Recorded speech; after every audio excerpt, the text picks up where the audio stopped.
I thought there was a, okay. If you want to mark this. We're going back on the record. The time is 2:43 p.m. This is the beginning of Media Unit 5. Great. Have you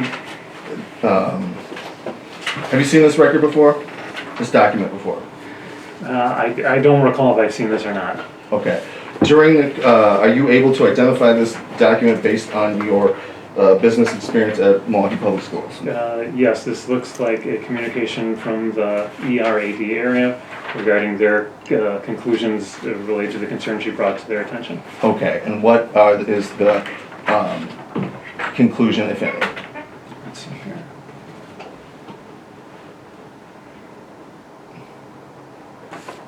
Appropriate action was taken. Dr. Saffold complied with all recommendations, and ERAD now considers the matter closed.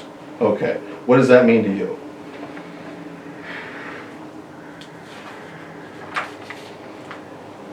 Any recommended training or counseling was completed by Dr. Saffold, and for the purposes of HR, they considered the matter finished.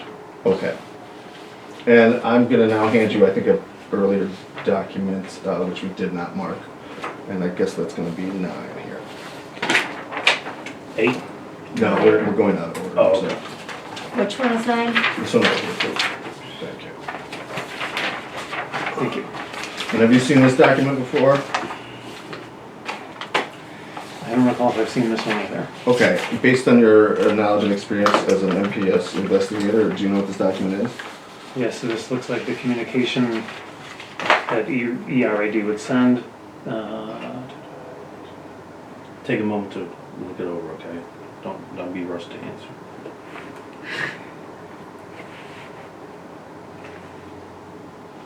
Yes, this looks like the communication they send at the completion where they detail what, if any, findings, and then some standard language regarding good faith, internal complaint, non-discriminatory harassment. Good faith. I'm so sorry. Good faith, internal complaint, harassment-free work environment. Okay. And now I'm going to show you what's marked as 8 here. Have you seen this document before? Don't recall on this one either. Okay. Based on your knowledge and experience as an NPS investigator, do you know what this document is?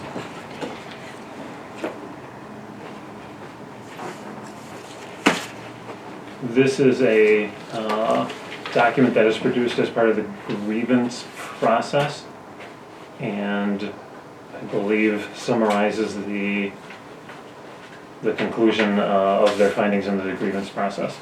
Okay, and this reduces Dr. Ford's 3-day suspension from Dr. Saffold to 1-day suspension. Is that right? It supports reducing grievance suspension. Yes, it does.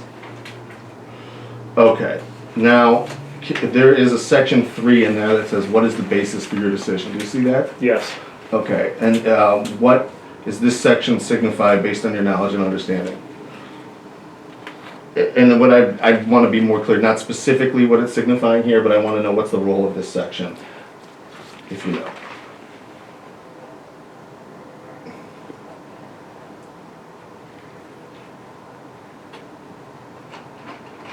I believe it's to provide the justification for whatever conclusion, recommendation, finding they have. Okay. And in this, it says, it refers to a complainant. Do you see that? Yes. Okay, are you able to identify who the complainant is? Ms. Ford. Okay. And then it says alleged victim. Do you understand that?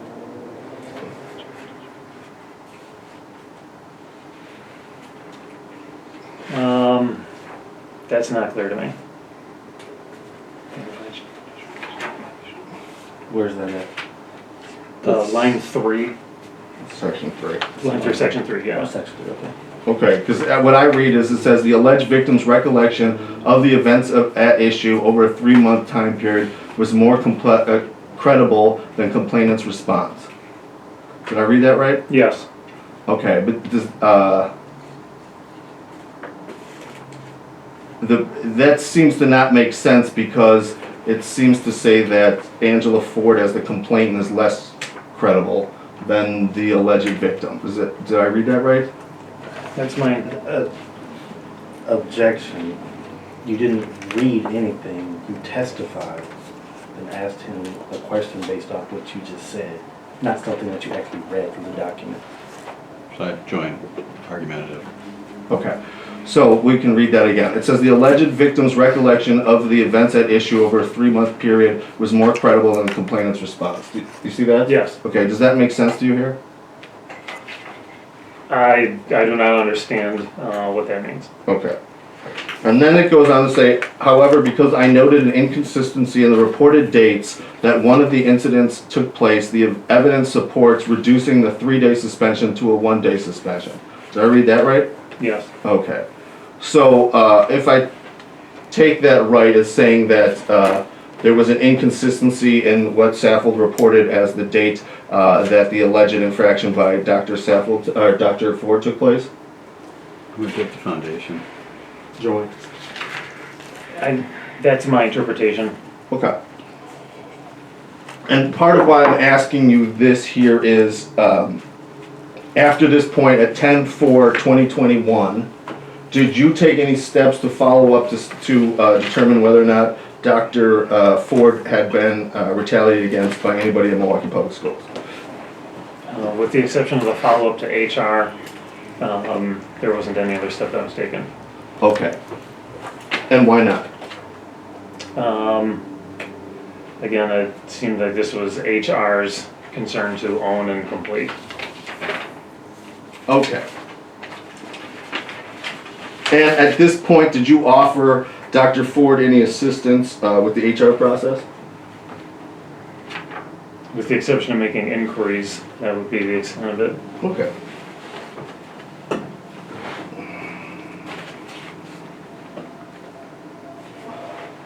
So, I guess I want to be clear then. As a result,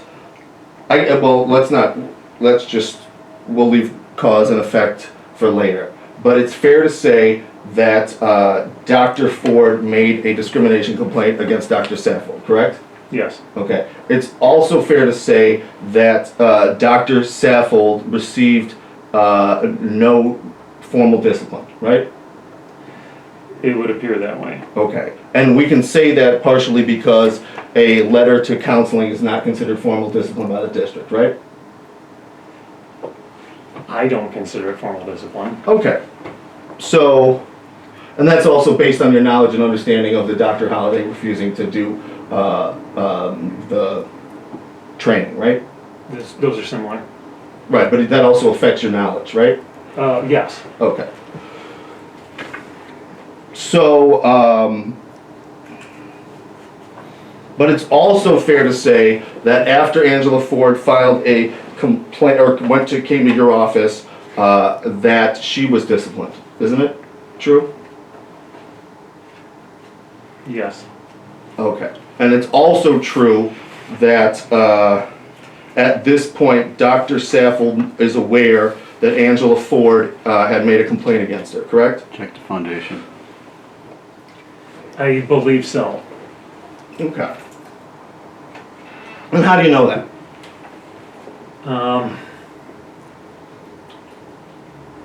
I believe part of the process for HR when they get receipt of a concern is to send a communication to the person to whom the allegation is being made. Okay. And that would have been Dr. Saffold, right? Yes. Okay. So, now, so with that in mind, we can say then that Dr. Ford makes a complaint to you, and after that, Dr. Ford is disciplined, but Dr. Saffold is not disciplined, right? Objection, compound question. Join, also argumentative. Are all those facts true? Yeah, the order that you presented is correct. Okay. And when did you become aware of that fact?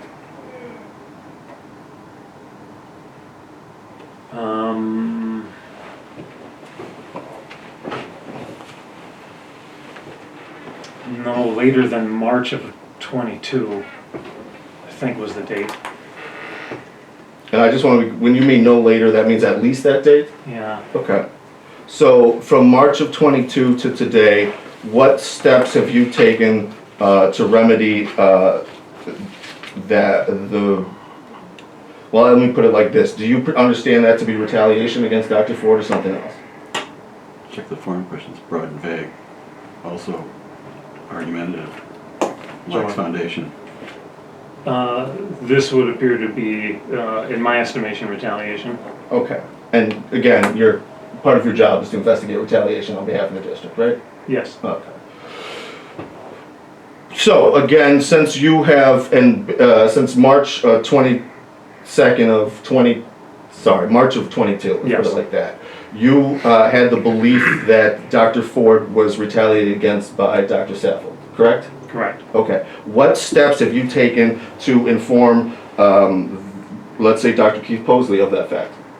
I've not taken any steps. Okay. What steps have you taken to inform any school board directors of that fact? I've not taken any steps. Okay. Have you informed anybody of that fact?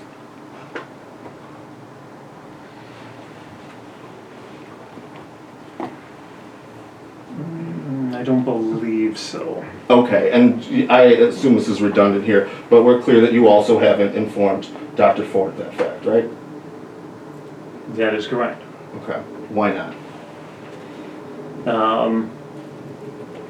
When it becomes clear that an individual has engaged legal representation, then our process is to disengage from any active investigation. Okay. Did you ever tell Angela Ford that? I don't recall doing that. Okay. So were you aware that Angela Ford was represented in March of '22? I believe so. Okay. And again, that's just a decision that your office that is made, right? That is a decision made by our office, yeah. Okay, didn't we tell you to disengage with Dr. Ford? Not with Dr. Ford specifically, but as a procedural matter under the advice of the city attorney. Okay, who conveyed that advice to you? Nick Sinram. Directly? Yes. Okay, maybe I didn't understand that. I got it. Okay. So, when did you get that advice conveyed to you?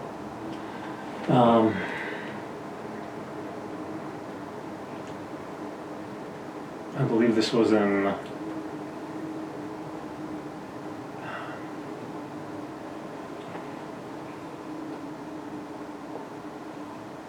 middle or late 21.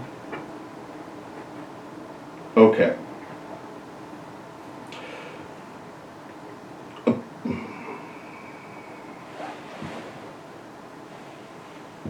guess that answers that. Okay. So,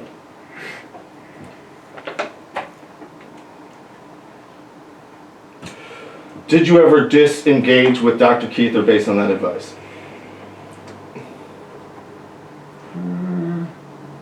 No, I'm going to object. It's lack of foundation. It assumes facts not in the record.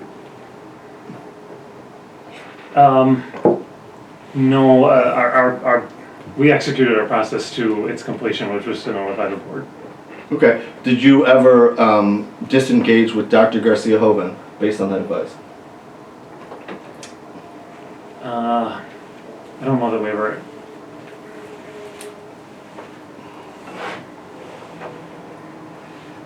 At some point. Okay. Yes. Did you ever disengage with Teresa Folleron based on that advice? Yes. Okay. How about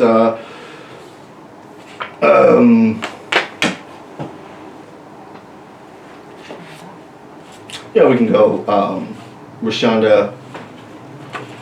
I'm sorry, Katic. Hakwatosh. Yeah. And I hope I'm saying it right. Yes. Okay. And Amy Chastik. Yes.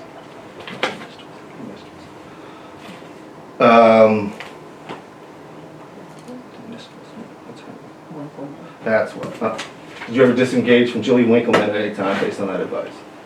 I don't believe the staff member handling that ever had any disengagement. Okay. Did you ever disengage with Julie Winkleman for any other reason? I'd been conflicted out, and per her request to not be involved in her concern that I brought to the area, I've never had any engagement. You never had any engagement with Julie Winkleman? Not in the whistleblower capacity. Okay, but in other capacities, right? Yes. Okay. And is those MPS related capacity or something else? Objection, argumentative, asked and answered. I would say professional and personal. Okay. And did you disengage with her personally based on similar concerns? No. Okay. Any other whistleblowers that you disengaged with based on the advice of Nick Sinram? Broadly, anyone that had retained counsel or there was active litigation or the strong likelihood of litigation. Okay. And did you tell Dr. Keither at any time that that you were disengaging with her because, or refused to talk with her because of an ongoing litigation? She had reached out recently regarding the evaluation that had appeared last month, Mm-hmm. and I did share with her that I was uncomfortable to have the conversation given the legal representation that had been put in place. So was that based on Nick Sinram's advice or something else? Partially that, partially I was uncomfortable having the conversation given the legal representation that was in place. Okay. So that's fair to say that you told Dr. Keither that you were disengaging with her based on Nick Sinram's advice, right? I mean, that was a contribution to the discussion. Okay. So do you want to correct your answer about conveying that message to anybody else? Objection, vague, argumentative, lack of foundation. I don't recall sharing it with anybody else. Okay.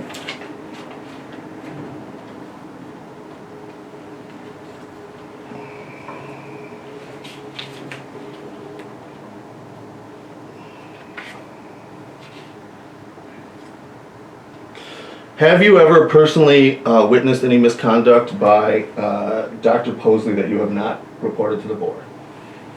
Check the forum questions, broad and vague. Not that I can think of. Okay. Have you ever witnessed any wrongdoing by Dr. Posley that you have reported to the board? Same objection. In so much as the whistleblower matter that Mr. Furman brought to my attention. Okay. But you didn't have any direct knowledge of the allegations, namely that Keith Posley had an inappropriate relationship with Marla Burnell? I had, I think, heard of the concern previously. Okay. And what, if any, action were you required to take when you heard that concern yourself? It was a rumor. Okay. And again, I know you've testified to this, but can you just explain to us what exactly triggers you to, because let's just say, tell people that you're going to take their information down for informational purposes only, right? Because you don't actually do anything with people's complaints, right? So based on the conversation that we had with the individual and their comfort with what might be future exposure, we have a conversation about what they would like to see happen proceeding forward. Okay, and the only two complaints that you ever directly brought to the board are Dr. Keither's and Calvin Furman's, right? No. What other complaints have you personally brought to the board? There was the Dan Chanon matter and the Manchu Parikh matter, and there was another matter related to compensation that had not been approved by the board. Okay, who was being compensated that hadn't been approved by the board? There were a number of individuals that, if my recollection is right, they had received pay increases via a budget process, and that seemed to be in violation of policy. Okay, what were the race of these individuals, if you know? There were multiple in the matters involving the two chiefs of HR, Okay, and in the matter involving the compensation, that individual was white. okay, so it's one person who didn't get a didn't, one person who got an inappropriate raise and that person was white, is that what you're saying? Oh, no, I'm sorry. The person who brought that concern, the complainant, was white. Okay, what was the race of the people who got the inappropriate raises? I believe they were multiple as well. Okay, what job titles did they hold, if you know? They would have at least, they would have had to have been in an ASC salary schedule titling, so it's in that grouping on that salary schedule, those titles would appear. Okay, and what about Dr. Saffold? At some point when she started, she almost immediately got a raise. Are you aware of that? Yes. Okay, how did you become aware of that? I think that I saw that on a recommended list through AF&P. Okay, did you have any input into that process? When I saw it, it was being brought forward as what looked like just a regular appointment, and I advised in a pre-meeting Dr. Posley and the compensation team that if that was going to be the action they needed to take, that needed to be carved out as a recommended salary adjustment. Okay, did that happen, do you know? I believe it was brought forward as a recommended salary adjustment. Okay. And do you recall if this salary adjustment happened before or after Dr. Keithan made her complaints about Dr. Saffold? I think it was before. Okay. Do you know whether or not the board ever approved Saffold's raise? Yeah, I believe that through the yes, the board did take final action on the recommendation of the committee, yes. Okay. And at some point, do you know if Marla Brunel was making $161,000?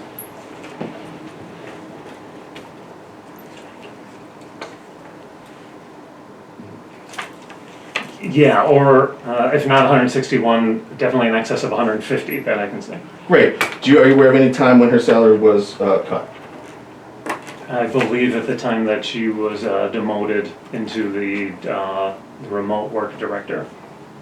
Okay. Do you know if her salary has actually been changed? Oh, I don't recall. Okay. Do you recall if there was a board vote to change her salary or something else? This was a matter that the board discussed in an executive session, and again, by consensus, arrived at, if I'm remembering right, the bottom of the pay range for that title on the salary schedule. Okay. What was Bob Peterson's position on that? I believe he was in agreement. With the demotion? Yes. Okay. And I just want to make sure that we all understand. You're saying that this change of her salary was never officially voted on in public by the board. Is that right? My apologies. It was voted on as part of the appointments in that month, but I cited discussion that took place in executive session prior to it. So it was actually decided first in executive session and then voted on afterwards? Correct. Okay.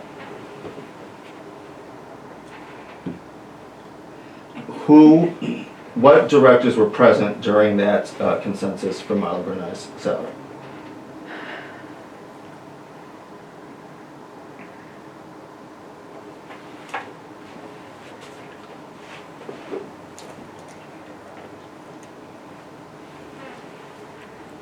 Oh, I don't remember. Most of the directors were. The public record would capture who was in fact attendance in that board that evening, and that would capture who was in there that night. I just don't recall if one or two members weren't there, but generally I believe all the members were there, though there might be one or two exceptions. Did you take any notes during that meeting? I don't believe so. Okay. Okay.